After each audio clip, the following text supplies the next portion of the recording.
Greetings, everyone, and welcome to Anime Night in the Dojo. Today's featured show, Dan to Dan, Season 2. Yep, Dan to Dan, Season 2, Episode 4. Welcome back to the dojo. I'm Ryu. That's Age. We're back for more Anime Night in the Dojo, and some of you might be looking at me going, Ryu, what the hell? It's August. Why are you wearing a sweatshirt? Well, let me tell you guys how this has been the mildest summer in the history of me living in California, which has been my whole life. And it's chilly in here. I get to make a Peacemaker quote because Peacemaker's coming up next week, and I'm pretty excited about that. So we'll be having a John Cena sandwich in a couple weeks here up on the schedule on Saturday, and our only off day will be free on Tuesday. But it's freaking cold in here. And it's August. I don't know what's happening. I'm weirded out. I remember last year when we were doing Spice and Wolf and I was like melting, and now I'm over here just questioning everything. I'm not complaining about it. Whoever is in charge of any of this, I am not complaining about this. If this is the new norm, yes, I feel bad for everybody else who's experiencing the extreme heat in other parts of the country. Welcome to my world for the last 20 years. Yeah, meanwhile, it's 87 here, and this is like the coldest day we've had in like weeks. Yeah. So, while I do feel bad for everybody else experiencing this, I've had a lot of people talk shit to me about like, oh yeah, well, we don't have that. Well, now you guys have it and I don't. So, and I quote, suck it, nerds.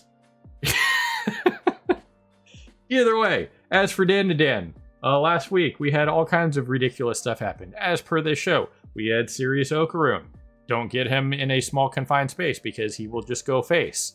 Momo can now throw things as large as fire trucks.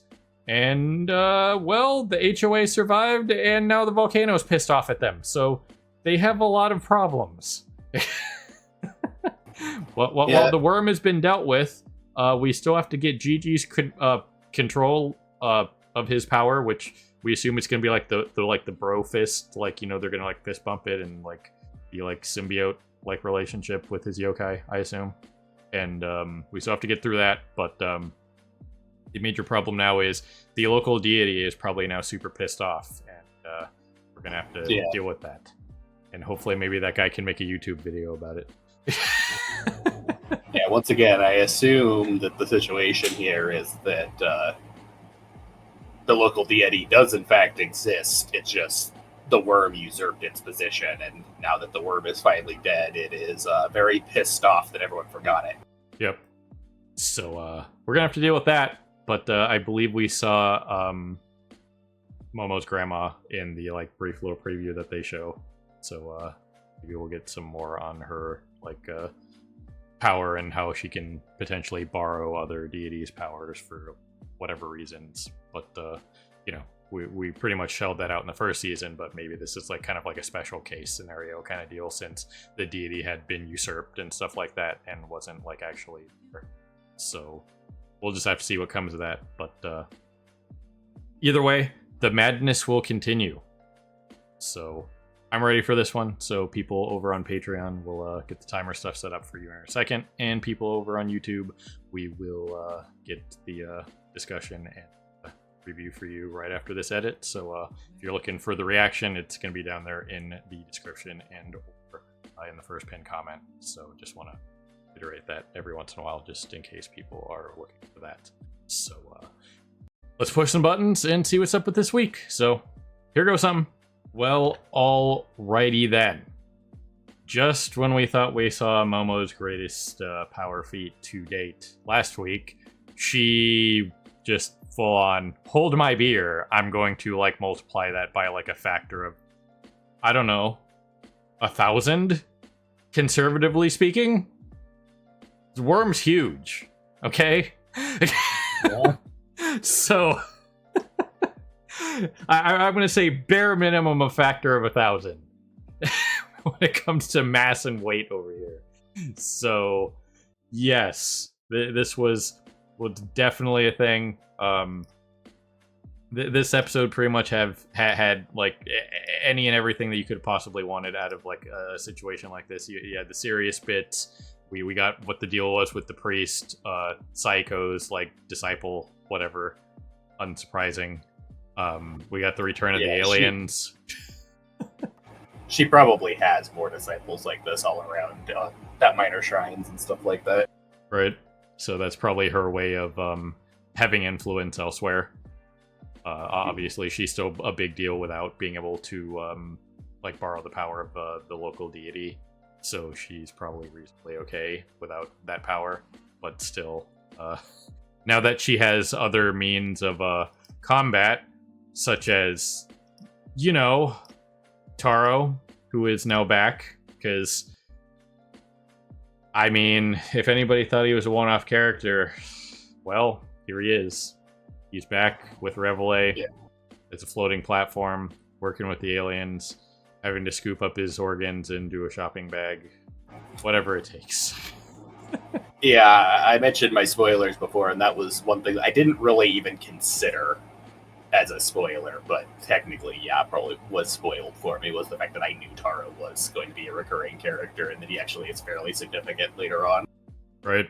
So, if this episode is any indication of what he's capable of with the fact that they can use, like, the seals with him and his body and stuff like that, containment is always an option. Let's not forget that. It's something we've talked about in a lot of other shows.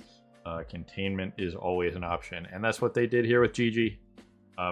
So I assume it'll be a part of the process of getting his yokai powers under control. He's gonna have to hang out inside Taro until they get the situation situated with the yokai.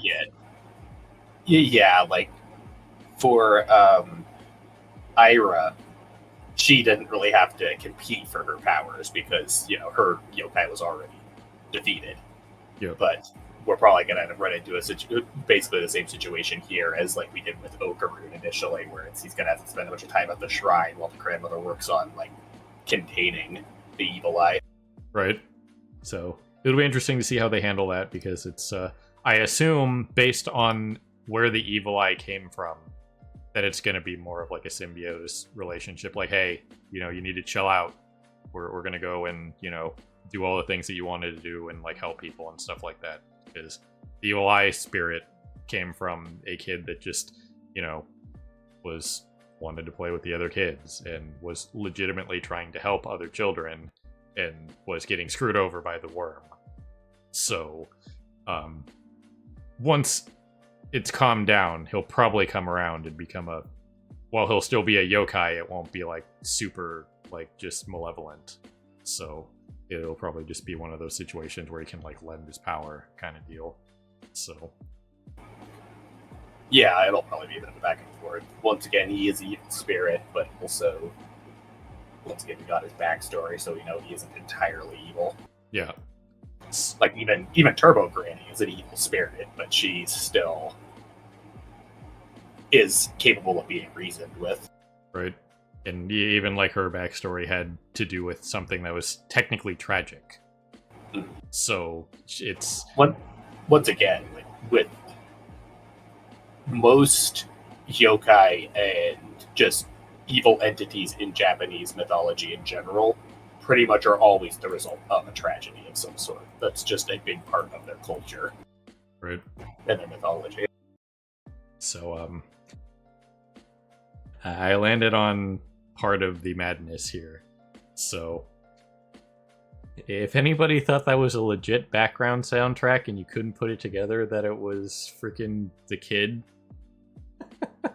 the Mantis Shrimp's son, just completely just narrating what he was doing in the form of song as kids are to do, then I don't know what you're doing with yourself. I immediately caught that, because it's just like, they're doing it. They're doing the kid thing. That is absolutely hilarious. Yeah, no, I immediately figured what it was. The big thing to it really was just the fact that it just kept going. It kept going. It was even going in the background when like Psycho was talking to her disciple and stuff like that. You could hear it, like, as he was like using the worm and stuff like that. It was just still trailing off after he did like change to like the worm song. So you can still hear it going in the background because he's a kid. That's just because he's alien doesn't mean that he's not a kid. You know what I mean? So that was you have to know that, like, how to piece out things like that, and how a duration for something like that goes, because it gets to the point where, and South Park did something like this way back in the day, and it goes from it's funny, and then it's like, okay, it's overstated welcome, this is just kind of annoying now, but then if it keeps going, then it's funny again. Yeah, it'll eventually wrap back around. Yep. That just how it is, and you have to know how to get it to the point where it's funny again, and that's where this was. So it just kept going. It got to the annoying part, which is exactly what you want to do, and then you bring it back around to being funny. So they nailed it on that. That was absolutely hilarious. You got to appreciate that, the just absolutely outlandish, ridiculous sequence that this was, and it was kind of nice to just like that call back to what made this show like a really big hit was the crab sequence. Obviously, a lot of people are going to remember that from season 1 because that was like one of the biggest sequences in season 1 with the just ridiculous over-the-top madness that was going on at the beginning of this series. You know, later on we got the stuff with Taro that was equally ridiculous, you know, so... Yeah, the Silky fight was kind of a side note, but in general, one thing that this series does really well is it's like great boss fights, like the crab fight with Turbo Granny, the fight against Nessie, now the fight against the Evil Eye here. Like it's big group versus one enemy fights are pretty damn solid. Yep. Once again, like the only fight that really wasn't that great, in all honesty, was the Silky fight, and that was mostly because the Silky fight really wasn't even that much of a fight. It was just kind of they ran around the factory for a while, and then Okarun managed to basically one-shot her. Yeah. So, either way, another impressive sequence. I'm trying to remember his... Did he always have like the middle-aged guy like schnoz and like mouth? Because he had a human-ish face, but he was wrapped in bandages, wasn't he, or something, and we couldn't see his face.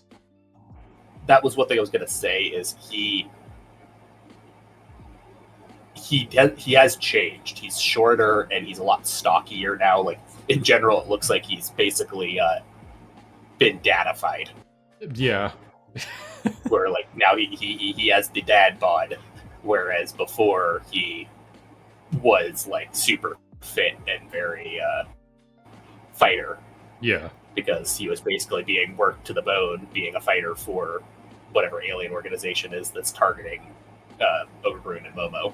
Yeah. So that's yeah, that was something I immediately caught. I was like, did he always look like this? I thought he looked like Mike Tyson. What's happening?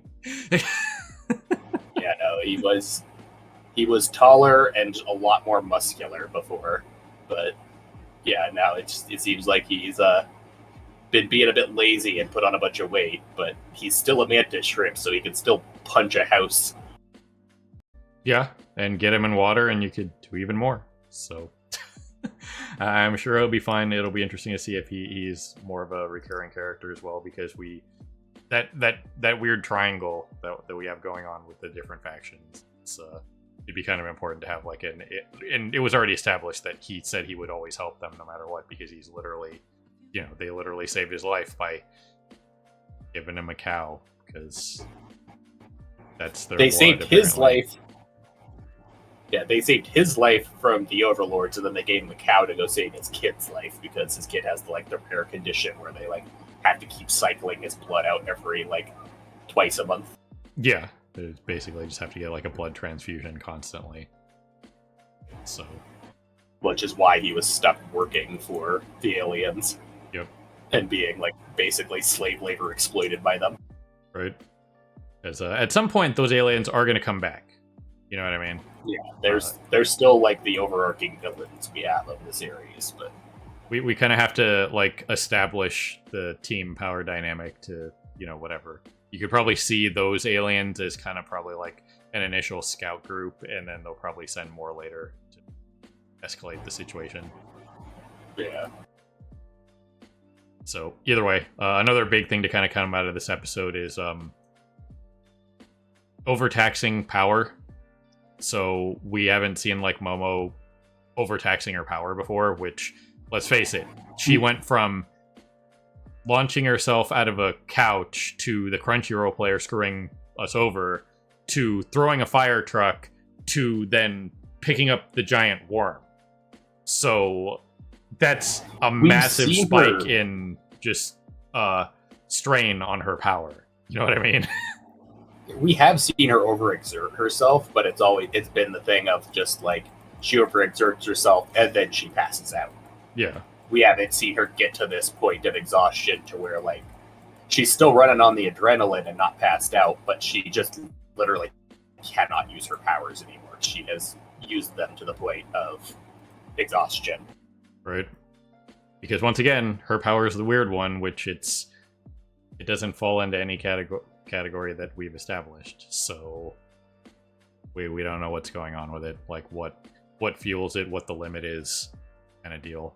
So maybe we'll get more into that as this season goes on. But if we went from her original overexertion to now, the difference in just what would equate to like stamina or your like mana bar is kind of insane.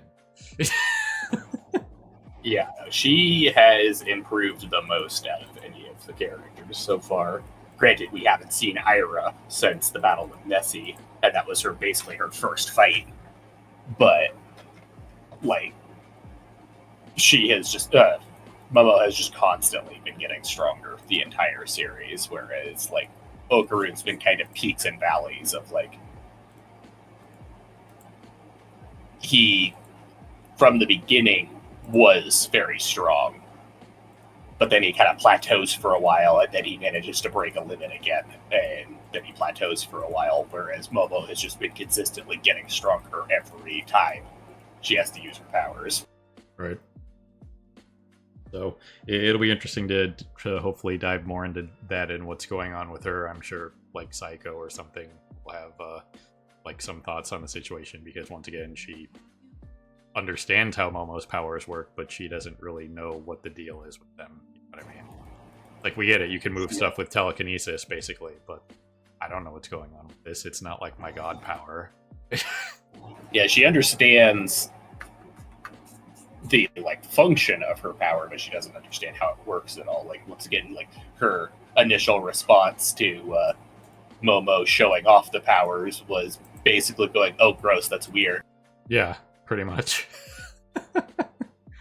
So either way, a pretty damn great episode across the board for what it was. Where we got the madness, we got the serious stuff. I'm not sure what happened to the HOA members there after the end there.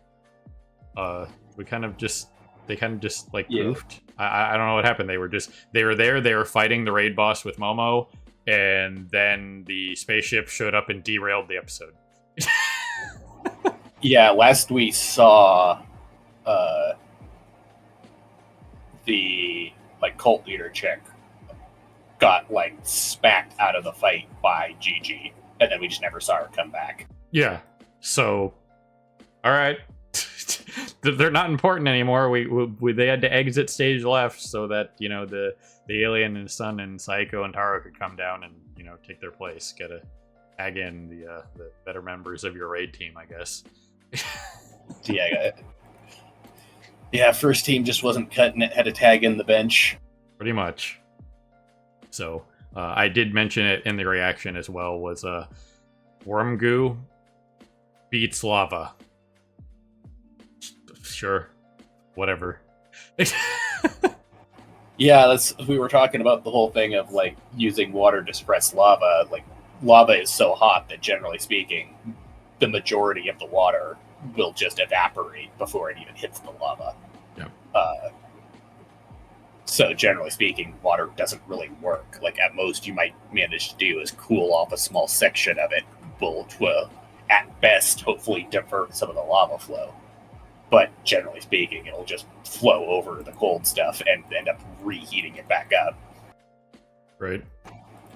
But yeah, apparently, like, one of the big things we established here and why the whole thing with Okaroon paid off was the fact that apparently the worm's goo is heat resistant. Right. So, sure, why not? Whatever works. It's a compound that is heat resistant.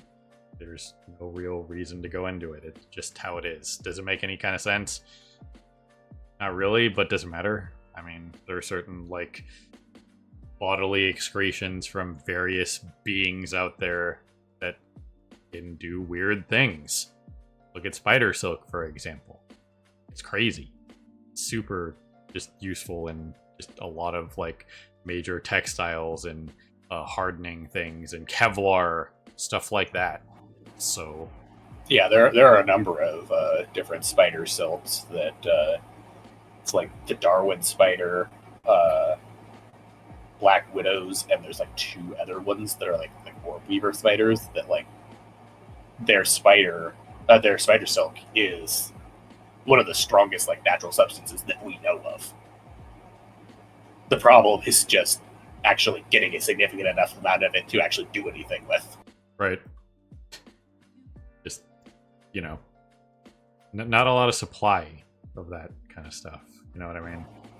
Yeah, so a lot of those like stronger spider silks are stronger than even most of our like artificially created alloys like steel, even reinforced steel, and so on.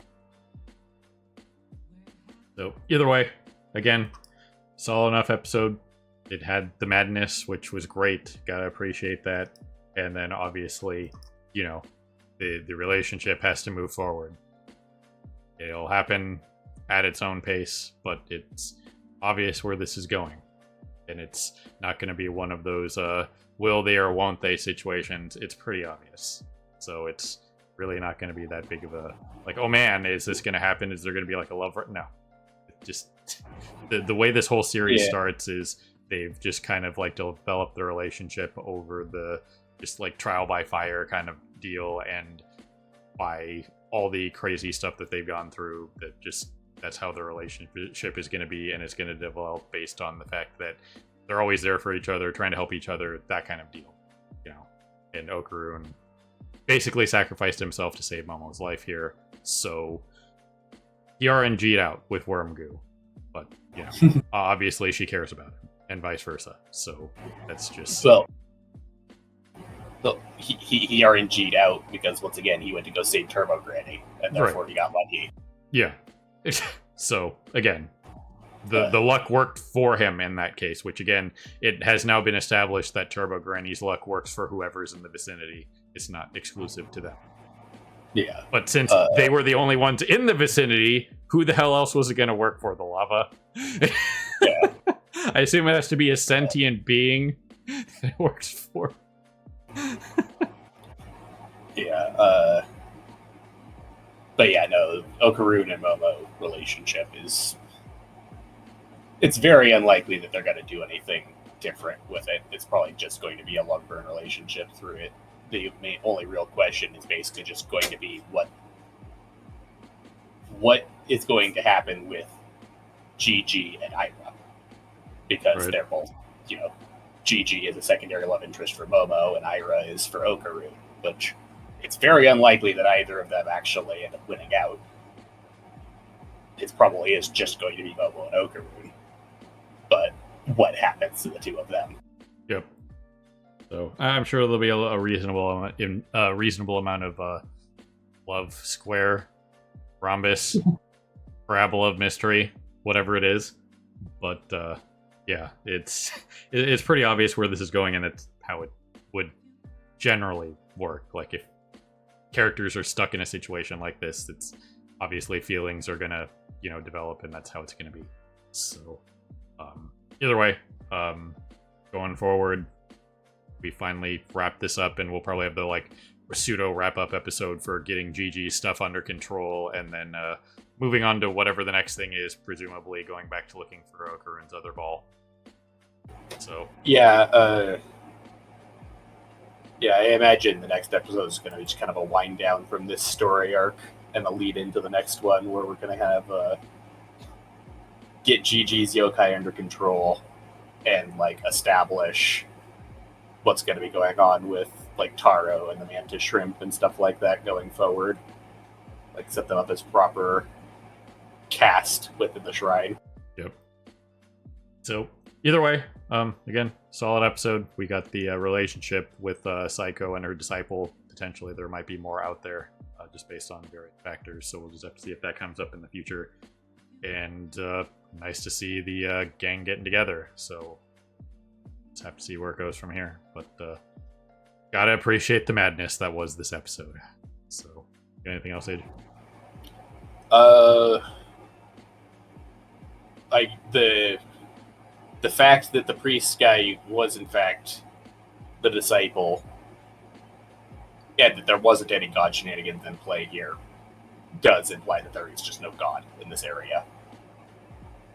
Because they didn't actually draw on the god or call on the god in any way, shape, or form. Even the priest guy who is like supposed to be in charge of this area, it was just the worm. Which, that was one thing I was going to mention, was I had a feeling that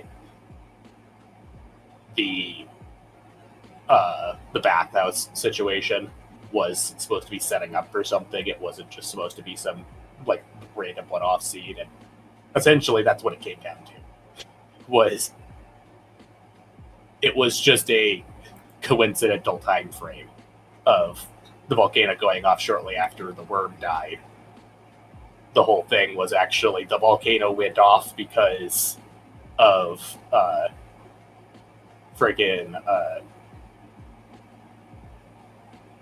Turbo Granny's luck collapsing the bathhouse caused the geyser to form, which caused the pressure that caused the volcano to go off.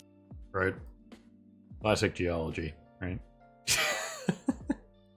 So, anyway, ladies and gentlemen, people of YouTube, beyond, however you're watching, we always appreciate you stopping by and hanging out here in the dojo for more Anime Night in the Dojo. And this was Dan to Dan, Season 2, Episode 4. So, have a good morning, evening, afternoon, whatever it is for you. Have a good one. We'll see you next time. Hey everyone, Victoria here. If you enjoyed the video, please consider pushing those like and subscribe buttons. Your support is greatly appreciated. Thanks again for your time, and we hope to see you again in the future.